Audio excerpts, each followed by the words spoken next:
হরে কৃষ্ণা।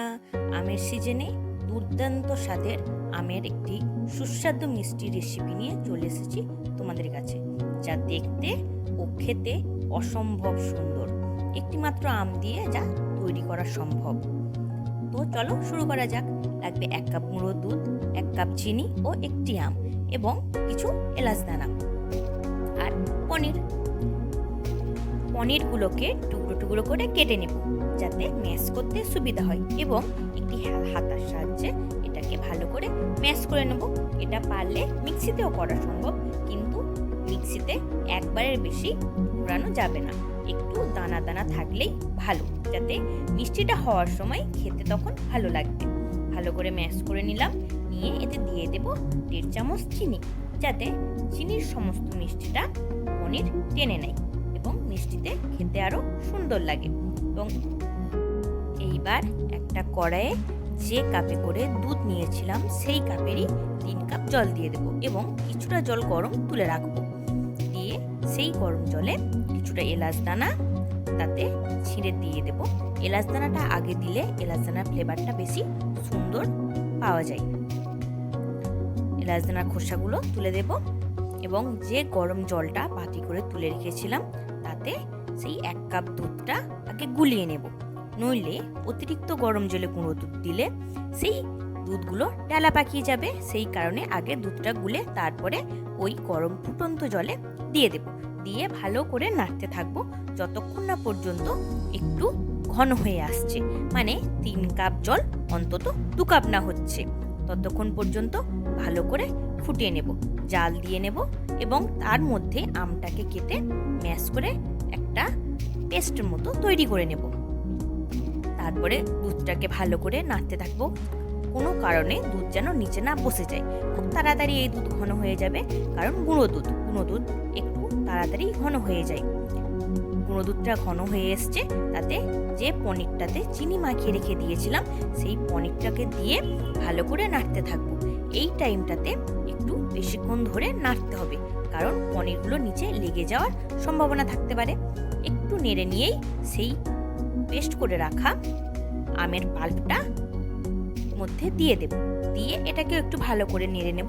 তবে মনে রাখতে হবে, আমের পাল্পটা দেওয়ার পরে বেশিক্ষণ এটা জাল না দেওয়াই ভালো, কারণ আমের যে নিজস্ব একটা সেন্ট বা গন্ধ থাকে সেই গন্ধটা উড়ে যেতে পারে। সেই কারণে এখানে একটু অল্পক্ষণ ধরে এটাকে নেড়ে নেব।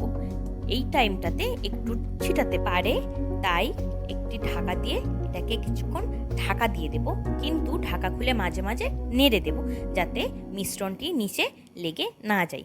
এইভাবে বারবার নাড়তে নাড়তে মাখাটা দেখুন ঘন হয়ে আসছে। এটিকে আরও একটু ঘন করতে হবে, সেই কারণে আরও একটু জাল দিয়ে নেব এবং নাড়তে হবে সমানে, কন্টিনিউ নেড়ে যেতে হবে। না নাড়লে মিশ্রণটি নিচে লেগে যাবে। পনির এবং গুঁড়ো দুধ দুটোরই নিচে লেগে যাওয়ার সম্ভাবনা বেশি, তাই বারে বারে এটাকে নাড়তে হবে এবং এটিকে একটি আঠালো রূপ দিতে হবে, যাতে মিষ্টি করার সময় জিনিসটা সুন্দর হয়। এতে এই টাইমটাতে আমি দিয়ে দেব আরও 3 চামচ মতো গুঁড়ো দুধ।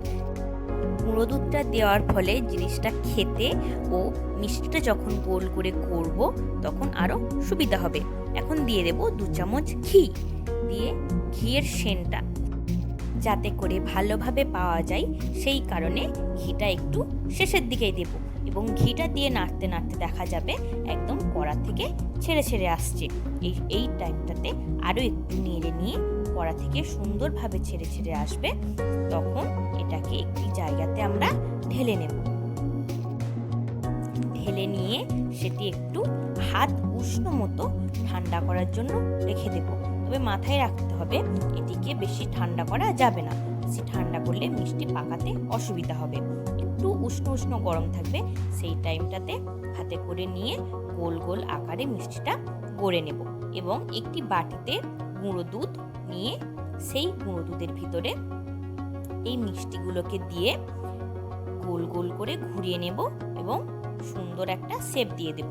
বাটিতে এইভাবে ঘোরানোর সময়তেই মিষ্টিগুলো সুন্দরভাবে গোল হয়ে যাবে। হাতে অতটা সুন্দর নাও হতে পারে, কিন্তু বাটিতে গুঁড়ো দুধ দিয়ে এইভাবে ঘোরালে মিষ্টিগুলো সুন্দরভাবে গোল হয়ে যাবে। এবং